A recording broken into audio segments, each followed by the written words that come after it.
bullet whizzed past my ear, shattering the crystal decanter on Vincent Moretti's mahogany desk like a thunderclap in the dead of night. I dove across the room, tackling the silver-haired kingpin to the Persian rug as gunfire erupted from the shadows of his Lakeshore Drive penthouse, the Chicago wind howling through the bullet-pocked windows like a vengeful ghost. In that split second, as his body hit the floor beneath mine, solid, unyielding, the weight of a lifetime's sins, I realized protecting this man might cost me the one truth I'd buried deeper than any grave. His empire's heart was the boy I'd shattered to save us both. Blood pounded in my temples as I rolled us behind the overturned leather sofa, my Glock drawn in a blur, fingers steady from years of instincts honed in the shadows. Vincent's breath came ragged against my neck, his cologne, a sharp mix of sandalwood and cigar smoke, flooding my senses like a memory I couldn't outrun. "Rivera?"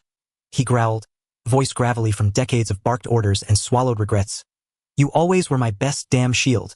But his eyes, dark as the abyss we just dodged, flickered with something sharper than gratitude.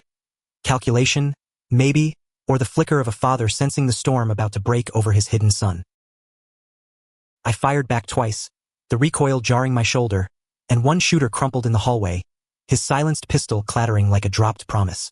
The other vanished into the night, but the damage was done.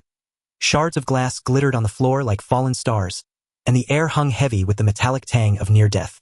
Vincent pushed up, brushing off his silk shirt as if assassins were just another Tuesday, but I caught the tremor in his hand, the one that betrayed the man beneath the myth. "Who sent them?" I demanded, scanning the room, my heart slamming against ribs that felt too fragile for the lies I'd built around them.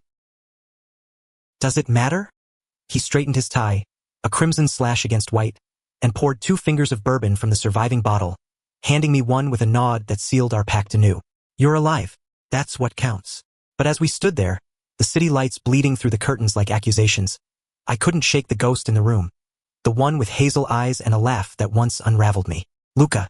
I'd fled him 10 years ago, leaving behind stolen kisses in rain-soaked alleys and whispered vows under the L tracks, convinced my world of shadows would drown his light. Now, fate had dragged me back, bodyguard to his father, blind to the bloodline that bound us all. We moved like phantoms through the penthouse, Vincent barking orders into his encrypted phone, while I secured the perimeter, muscles coiled tighter than a spring in a trap. The Moretti empire sprawled across Chicago's underbelly, construction rackets masking shipments of whispers and worse, alliances forged in backroom deals and broken with bullets. I'd signed on 6 months ago, fresh off a botched FBI stint that left me with more ghosts than a paycheck, drawn by Vincent's reputation as the untouchable Don who valued loyalty over blood. Little did I know, his blood ran through the veins of the only man who'd ever made me believe in forever.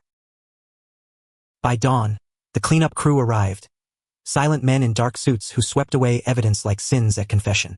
Vincent clapped my shoulder, his grip ironclad. "Stay close, Alex. Things are heating up with the Valentinos. They're sniffing around my ports." I nodded, the bourbon still burning in my gut, but my mind raced to the envelope I'd glimpsed on his desk earlier. A faded photo of a young man, mid-laugh, arms slung around a boy who looked too much like the kid I'd been. Coincidence, I told myself, shoving it down. But deep down, the hook of dread had already set. Protecting Vincent meant guarding secrets that could unravel everything. As the sun clawed its way over the lake, painting the skyline in bruised purples and golds, Vincent retreated to his study, leaving me to pace the balcony alone. The city hummed below, a beast never truly asleep, and I lit a cigarette, inhaling the smoke like a prayer for clarity. 10 years. That's how long I'd run from Luca Moretti, or whatever name he'd claimed since. We'd met at 18, 2 lost souls in a community college art class in Wrigleyville, sketching nudes while the world outside judged every line we dared to draw. He was fire, impulsive sketches of lovers entwined, hazel eyes that saw through my guarded smiles. I was ice, melting only in the dark of his dorm room, where we'd trace maps of each other with trembling hands, whispering dreams of escape from families that chained us tighter than steel. But love in the shadows isn't kind. His father, though I didn't know it then, loomed like a specter, pulling strings that yanked Luca toward a destiny of power I couldn't touch. When the threat started, notes slipped under doors, cars tailing us on late-night drives. I bolted, leaving a letter that tasted like ash. "I love you too much to drag you down. Cowardice dressed as nobility." I joined the bureau to bury the ache, chasing ghosts of organized crime until one bust went sideways, leaving me scarred and solitary. Now here I was, circling back to the heart of it all. A soft chime pulled me from the haze, the elevator doors sliding open with a whisper. I tensed, hand drifting to my holster, but the figure stepping out wasn't a threat. It was him, Luca, taller now, broader in the shoulders, but that same tousle of chestnut hair catching the morning light, those eyes locking on mine like a key turning in a rusted lock. He froze mid-stride, a leather satchel slung over one arm, dressed in a simple gray Henley that hugged his frame like an old lover's embrace. Alex! His voice cracked, a decade's worth of what-ifs spilling into the syllable. The cigarette fell from my lips, sparking on the concrete. Time fractured, the balcony, the city, Vincent's empire, all dissolving into the raw pull between us. He looked older, etched with the quiet strength of survival, but the vulnerability lingered, a flame banked but never extinguished. Luca? I breathed, stepping forward as if gravity had rewritten itself. What the hell are you doing here? His laugh was bitter, edged with the pain I'd planted. Visiting my father. You know, the man whose shadow you've been dancing in for months. The words landed like punches, each one cracking the armor I'd forged. He knew. Of course he did. Vincent's world was a web, and we'd both been snared in it long before we met. We stood there, inches apart, the air thick with unsaid accusations and the ghost of touches long denied. His hand twitched, as if to reach for me, but he curled it into a fist instead. You left without a word, just gone. And now you're his enforcer? Protecting the monster who... Stop. My voice was rough, laced with the desperation of a man staring down his own ruin.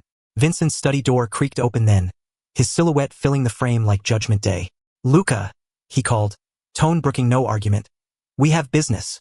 But his eyes flicked to me, sharp as a blade, piecing together the fracture lines we just exposed. As Luca brushed past, his shoulder grazing mine, a spark that ignited old fires, I knew the protection I'd sworn meant nothing compared to the war brewing inside. The Mafia's enemies were child's play, facing the love I'd abandoned, now heir to the throne I guarded. That was the real bullet with my name on it. The days blurred into a tense rhythm after that collision, me shadowing Vincent through smoke-filled warehouses along the Calumet River, where deals were sealed with handshakes that could curdle blood, while Luca hovered on the periphery, a silent storm in tailored suits and guarded glances. Vincent noticed the shift, of course. The old man missed nothing, his empire built on reading the cracks in men's facades. You two know each other? He'd asked one evening over steak at Jean and Giorgetti's, the legendary spot where power brokers carved up the city like the rare cuts on their plates. I nearly choked on my Chianti. Old acquaintances, I muttered, fork scraping porcelain, avoiding Luca's gaze across the booth. He sat ramrod straight, dissecting his fillet with precision that mirrored the walls he'd rebuilt around his heart. Vincent chuckled, low and knowing, swirling his glass. Chicago's smaller than it looks, eh? Small world for big men. His eyes twinkled with that predatory amusement, but beneath it lurked the steel of a father testing loyalties. Luca's presence amplified everything. The way the wind off the lake carried whispers of Valentino scouts probing our shipments. The late-night strategy sessions in Vincent's war room where maps of territories unfurled like battle scars. I'd catch Luca watching me during those huddles, his hazel eyes tracing the line of my jaw, the flex of my knuckles as I pointed out weak points in the defenses. It was torture, that pull, a reminder of nights tangled in his sheets, bodies mapping forgiveness in the dark. But trust was a luxury we couldn't afford. One wrong word, and the fragile truce Vincent enforced would shatter. The first real crack came 2 weeks in, during a sit-down at a nondescript diner in Pilsen, murals of saints and skeletons watching over us like ironic guardians. Vincent met with a Valentino underboss, a weasel-faced kid named Rico, to negotiate a truce over territory lines blurred by greed. I stood sentinel by the door, Luca at my flank. Vincent's insistence, keep my boy close, Rivera. His cologne a faint echo of vanilla and rain that twisted the knife deeper. Rico's crew lounged outside, engines idling like impatient beasts, but the air inside crackled with false civility. Your old man's getting sloppy, Moretti? Rico sneered at Vincent, toothpick dancing between yellowed teeth. Ports are ours now. Back off or we paint the town red with your blood. Vincent leaned back, unflinching, his smile a blade. Threats are cheap, Rico. Results cost. But as hands inched toward holsters, I felt Luca tense beside me, his breath sinking with mine in that old, instinctive way. It exploded in seconds. Rico lunging, Vincent's chair toppling, and suddenly fists and steel filled the space.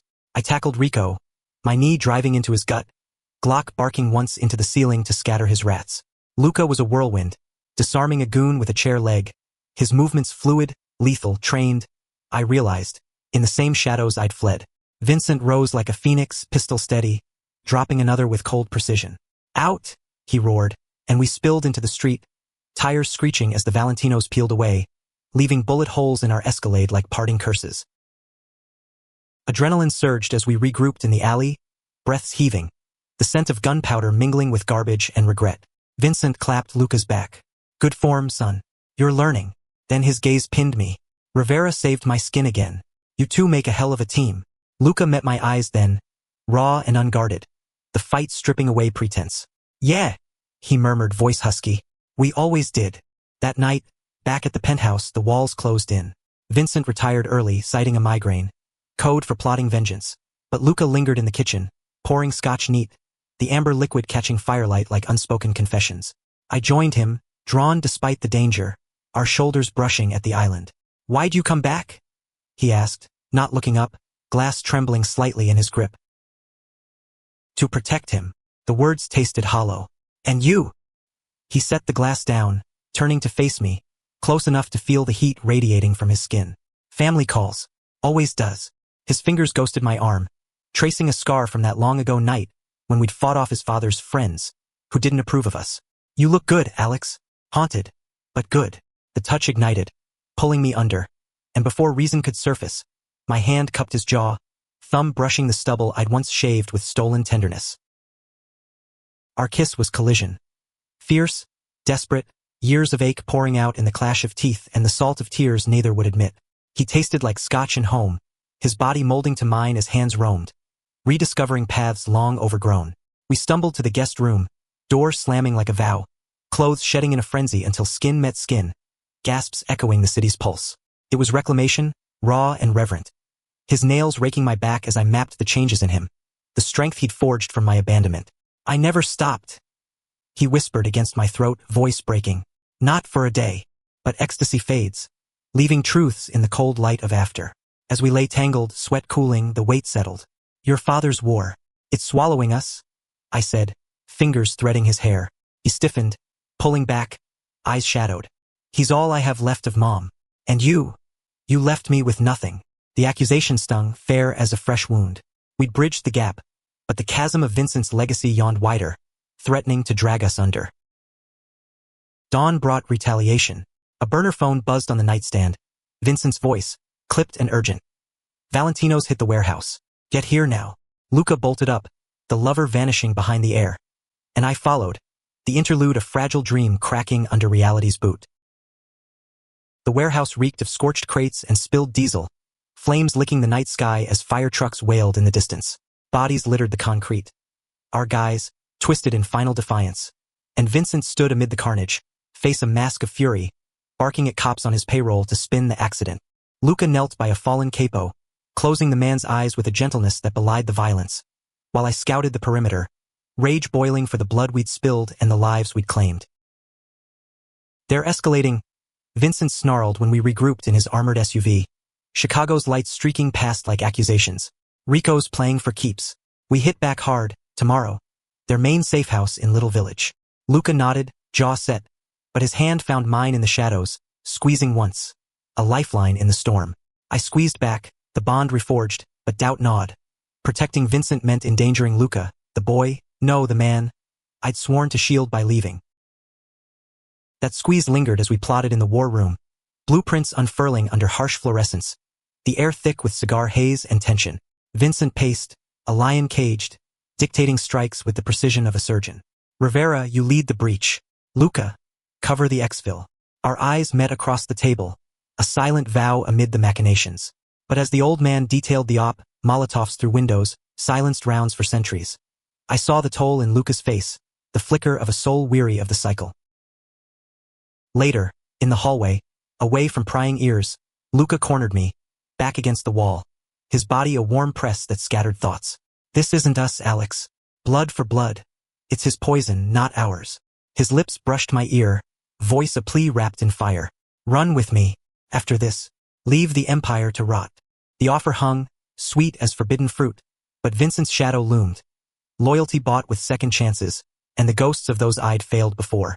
I can't abandon him, I admitted, hating the truth. Not while they're gunning for his throat. Luca's eyes darkened, hurt flashing before resolve hardened it. Then you're choosing sides. Again. The kiss that followed was bruising. A clash of wills and wants. Hands fisting shirts as if to anchor us against the tide. We broke apart gasping. Foreheads pressed. The hallway echoing with our ragged breaths. Fight for us, he murmured. Or lose me for good. The safehouse raid dawned gray and unforgiving. Fog rolling off the Chicago River like a shroud. Our team, hardened vets with eyes like flint, stacked up outside the little village row house, the air humming with suppressed energy. I led point, breaching the door with a muffled charge, the world narrowing to muzzle flashes and the acrid bite of cordite. Shouts erupted in Spanish and English, bullets chewing plaster as we cleared rooms, Vincent's orders crackling in my earpiece. No survivors. Send a message. Luca covered my six, his suppressed MP5 chattering in controlled bursts, dropping a Valentino lookout with surgical grace. We moved as one, bodies sinking in the chaos like we had in quieter wars. His back to mine, a shield of flesh and fire. But in the basement, amid crates of laundered cash and smuggled steel, Rico waited, flanked by heavies, a shotgun leveled like judgment. End of the line, Moretti pup. Rico spat, eyes gleaming with manic glee. Luca tensed, but I stepped forward, Glock steady. Drop it, or I paint the walls with you. The standoff stretched, taut as a wire, until Rico sneered and pulled, too slow. My shot took him center mass, body crumpling like a discarded threat, but not before his finger twitched, buckshot spraying wild. Pain exploded in my side, hot and blinding, as Luca roared, emptying his mag into the remnants. I staggered, blood soaking my shirt, vision tunneling. Alex! His arms caught me, strong and sure, dragging me toward exfil as our team mopped up. The world blurred, sirens wailing, Vincent's voice distant thunder. But Luca's face anchored me, pale with terror, hazel eyes fierce. Stay with me. God, please. Medics patched me in the safe house aftermath, stitches pulling taut as Vincent loomed, face unreadable. You took one for the family, Rivera. Oh, you. But his gaze slid to Luca, hovering like a sentinel, and something passed. A nod, almost imperceptible, laced with understanding. The old man saw it all, the threads weaving us tighter than blood. Recovery blurred into weeks of enforced rest. Luca's visits a secret rhythm in the penthouse guest suite. He'd slip in after dark, bearing takeout from our old haunts. Deep dish from Lou Malnati's, dripping cheese like melted memories, and we'd talk, really talk, peeling back layers scarred by time. Dad knew about us back then, Luca confessed one night, head on my chest, fingers tracing the bandage. He warned me you'd run, said love's a weakness in this life. Vincent's shadow again, but softer now, humanized by loss. His wife's death in a car accident that smelled of rivals, leaving him to raise Luca in fortresses of fear. He pushed me toward the life to protect me, Luca murmured. But it cost you. I pulled him closer, lips brushing his temple. Worth every scar. I'd do it again. Our nights wove intimacy with urgency. Slow explorations under sheets that smelled of him, laughter bubbling through tears as we reclaimed stolen years. But the empire didn't pause. Whispers of a bigger play reached us. Valentino's rallying with out-of-town muscle, aiming for Vincent's crown. He summoned us both to the study one stormy evening, thunder rattling windows like omens. They're coming for the gala, he said, maps splayed. The Italian-American ball at the Palmer House. Full court press. Hit me in front of the city's elite. Luca's hand found mine under the table, a defiant anchor. We end it there. No more running. Vincent's eyes narrowed, flicking between us, the pieces slotting. This about more than blood, isn't it? Silence stretched, heavy, until he sighed, shoulders sagging under invisible weight. I've built walls to keep you safe, Luca, but maybe it's time to tear some down. The admission hung, a crack in the Don's armor, revealing the father beneath. He rose, clapping our shoulders, mine firm, Luca's tender. Protect each other. That's the real empire. As he left, Luca turned to me, eyes shining. He knows, and he's letting us. The gala loomed like a guillotine. The Palmer House ballroom a glittering cage of chandeliers and champagne flutes, power players in tuxes mingling with whispers of deals and dalliances. I scanned the crowd from Vincent's side, earpiece buzzing with Overwatch chatter, Luca a shadow at the edges, elegant in midnight blue, his presence a steady hum in my veins. Tension coiled as the night wore on, toasts clinking like cocked hammers, until the strike hit. A waiter with a tray of appetizers. Micro-explosives, primed to bloom amid the elite. Chaos erupted in screams and shattering glass as the first blast rocked the dais, Vincent shoving me aside as shrapnel flew. I fired into the smoke, dropping 2 gunmen, but Luca was there, hauling the Don to cover behind velvet drapes. his free hand yanking me down. "Flank left," he yelled, and we moved. Twin forces in the fray, bullets zipping like vengeful hornets. A Valentino enforcer loomed through the haze, knife gleaming, lunging for Vincent. I intercepted, blade slicing my forearm, but Luca's shot ended it, crimson blooming on the marble. We fought back to back, breath sinking, the world a blur of motion and malice until the last echo faded, sirens converging like justice delayed. Vincent slumped against a pillar, grazed but unbroken, eyes locking on us, bloodied, entwined in defiance. "My boys," he rasped, a rare smile cracking his facade. In the aftermath, as ambulances wailed and statements were spun into silk, Luca and I stood on the balcony overlooking the chaos, arms around each other, the city a tapestry of lights below. "It's over," he whispered, forehead to mine. "The Valentinos are done. Dad's retiring, handing it to, well, maybe no one." His laugh was free, unburdened, and I kissed him then, slow and sure, the taste of victory and vulnerability on our lips. Vincent approached, cane tapping like punctuation, extending a hand, not in command but alliance. "You protected more than me tonight, Rivera. You brought him home." His gaze softened on Luca. "Go live. Really live. I've got enough shadows for all of us." We left Chicago the next dawn, driving south toward New Orleans' jazz-laced streets, a fresh start unmarred by bloodlines. The road unspooled like forgiveness, windows down, wind carrying Luca's hand in mine. Love, we'd learned, wasn't protection from the storm. It was the anchor in its eye, holding fast through the rage. And in that grip, we found our meaning. Not empires built on fear, but lives woven in courage, where first loves weren't left behind, but carried forward, unbreakable.